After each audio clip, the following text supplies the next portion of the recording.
it's time for another channel update. It's been about a month. I know in my last update I had laid out some things I was wanting to do, and even facing a very busy June as far as weekends go.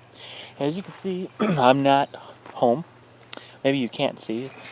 The intro to this, you saw the lake I'm near. Let me show you this real quick.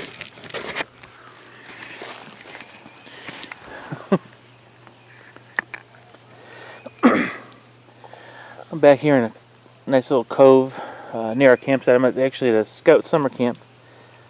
So what I'm doing is spending a week out camping with my Scout troop. It's actually, kind of fun, but obviously it takes time out of the modeling. This should be the end of my busy time, though. Like I said, almost all my weekends in June were pretty packed. We had 3 weekends completely full, and 2 other weekends where stuff was sporadically part of it. So I didn't realize that having that kind of a busy schedule would impact me so heavily as far as what I intended to get done compared to what I really did get done. It ended up, my intention was to put out a few more videos than I actually did. At least I finished the Exodite Studio Army reviews. Finished out with the Dragon Masters. So all the models that I currently have completed are out on the Studio Army reviews with kind of a gauge of how I go about playing it. Now, I intended to do at least 2 academies during the month, if not 3, but I had no time to record those. It just didn't work out at all.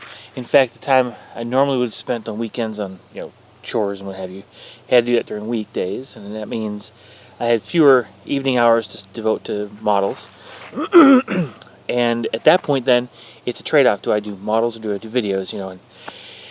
And as I told you in the last video, I was kind of overwhelmed by all the Dark Eldar models and the Wood Elf models I had gotten from my Exodites, and I needed to start tackling those to feel like I'm making progress. So I did do some of that. But another development camp was kind of cool. A couple of teenagers at the store. One of them plays Space Marines, and one plays Orcs. And they decided they wanted to have, with my son, who plays Space Marines, and myself, who plays Orcs, to do a team battle, basically the Battle of Black Reach. So we've decided to do that for July 9th. And on July 9th, I'm actually going to use that opportunity to, I guess, launch my Bat Rep series. So in order to make that possible, I had to spend some time doing lists. And I basically whittled it down to a certain list that I wanted to bring, but I had some extra points in there, and I decided to throw in a Mega Dread from Imperial Armor 8.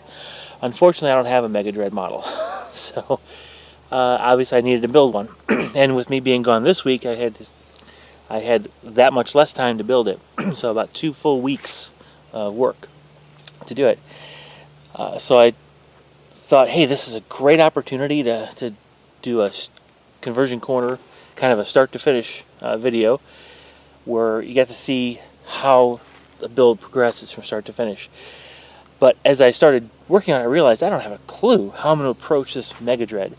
And as I started working through it, I realized that most of the time spent in the project was really about sorting through bits boxes, bits bags, and trying to find all the possible pieces I could use for different things, or I might want to incorporate on the model somehow, not necessarily knowing how, and just trying different things before finally actually building it. So it really wasn't going to lend itself well to a kind of a build along or type of video that I was hoping to do. But it's fairly well along. I'm videotaping this on the 29th of June, so you'll be seeing this just after I get back from this camp out.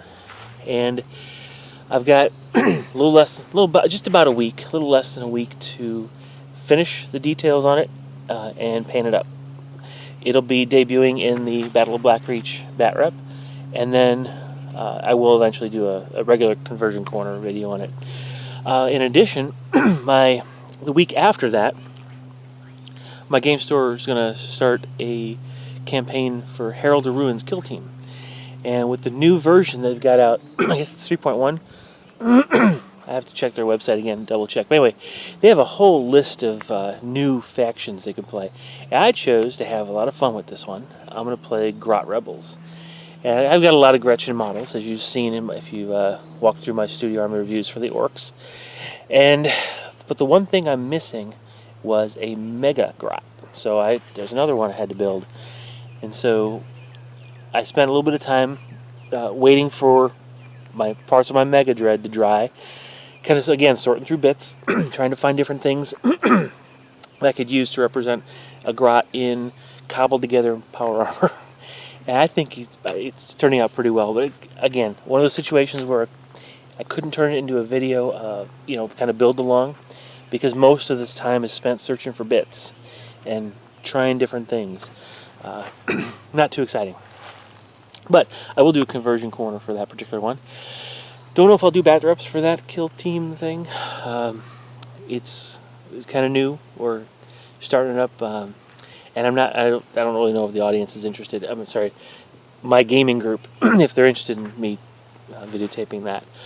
I know the guys are really looking forward to. Now, in all fairness, I do have to make sure I get permission from the two teenagers' parents to put them on YouTube, but I don't think that's going to be a problem. Either way, I'll let you know. And excuse me, out here in the fresh air, it's actually, I guess it's clearing me out a little bit. But I'll tell you, it's been a really busy month and didn't get nearly as much done as I'd hoped. I am almost done with my Exodite interpretation of Hellions, so I'm planning on, I still have some finished paint to do on those, but I'm hoping to get some of those in front of you this month to show you how I decided to play or build an Exodite version for that Hellion unit. And then I have completed I think all of the Raiders and Ravagers that I got from that one collection, doing the conversions. And they're very slight modifications, but still it's time consuming with modifications and paint. But I finished those, and you'll be seeing a video for that as well this month. Beyond that, it's really been getting ready for this one Battle for Blackreach. So again, that's July 9th, and it's my first bat rep. I've decided as a result of this one, I'm going to take, basically have a few different approaches to bat reps. This one is a huge battle. It's going to be about 5,000 points per side, roughly. And my intention, I'm not going to film every dice roll. I might film some of the more important ones or more the tense moments, but it'll follow more of a classic show what happened after the movement phase, show what happened after the shooting phase and assault phase, so on and so forth, with some cinematic stuff between. I guess kind of a little bit like Winter's SCO or Striking Scorpion, a little bit along those lines. But that's this battle. What my intention is going to be, though, is on the smaller battles, regular 1,800 points or less, those kind of sizes, is I'll actually make each battle, I'll have two versions of the bat rep. And I think this is going to work out pretty well. So the first one, I'm going to call it essentially what was it I was thinking of? A debrief, mission debrief. That's what I'm going to call that part of the series.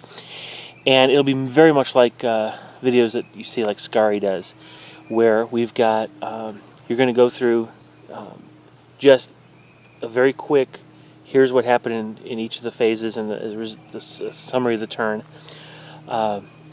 Not so much phase by phase, because that'll take a little bit longer, right? I'm trying to get these down to about 15-20 minutes at the most. So it's a very high-level overview of how things went. We'll maybe some tactica in there.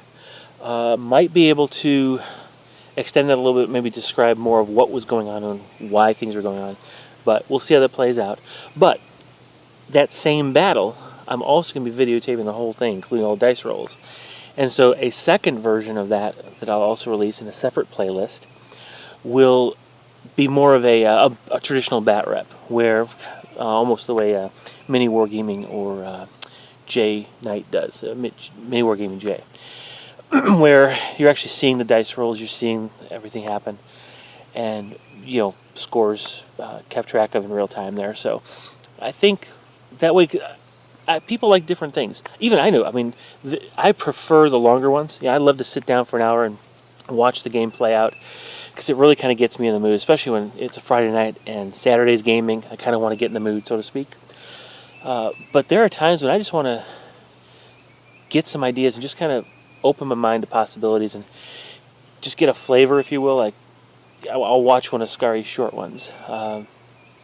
Even Winter's one of his short ones. Striking Scorpion takes a lot longer. He has a lot more cinematics, and I'm not quite going to do as much of that. But in the case of like Winter's, where it is more turn by turn, I can see different things developing, and that's good for me to see. But I lose the feel of being part of the battle report, or when I'm watching it that way. So there are times I want that. There are times I want the longer ones, and so since I like them both, I figure I'll do both. It's not gonna. It won't be that much extra work on my part, I don't think.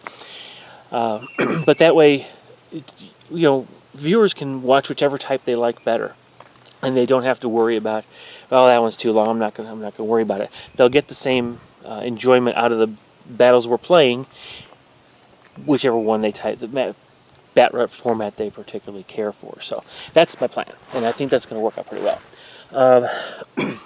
The narrative campaign, Cabal Rising, is actually going together fairly well. I've fleshed out many more scenarios and kind of scoring mechanism and the storyline, some of the plot elements in there.